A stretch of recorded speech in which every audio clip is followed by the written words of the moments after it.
So this is for you to configure EdPuzzle. You go to settings. You're going to go to apps if you're not in it already, and you will find EdPuzzle. And if you click on EdPuzzle, because I already have it, it will tell you to add app. You need a consumer key, and the way you obtain the consumer key is you go to your EdPuzzle account and you end up clicking on, I believe it's your name, and you will see right here, go to the school, you'll see I'm already connected.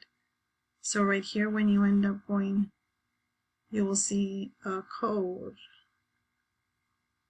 Okay, I already did the code, so that's why you're not able to see it in mine, because I've done it already. So you guys will have a code right here. You'll copy that, paste it into your canvas where you want it. You'll paste the consumer key and the shared key. And then that will be set.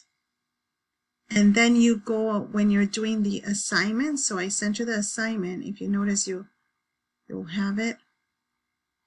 You need to make sure you edit and that you click on external tool and make sure that you already grabbed the video from EdPuzzle. But you have to do the EdPuzzle each time. So I find EdPuzzle, here it is. It will come up. This is my content. That's why you have to put it in your individual account. And you end up clicking on the video. You click on the video, you click assign, put assign. Prevent skipping is on, so just click assign and select. Okay, you have to do this for each of your classes. If you do not have an account, just create an EdPuzzle account. And then what you do is, if you notice over here, you have content, like I have my different classes.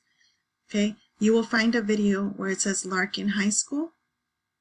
You just type in even odd functions. If you notice, it's right here by me. Okay, if you have any questions, just let me know. Thanks.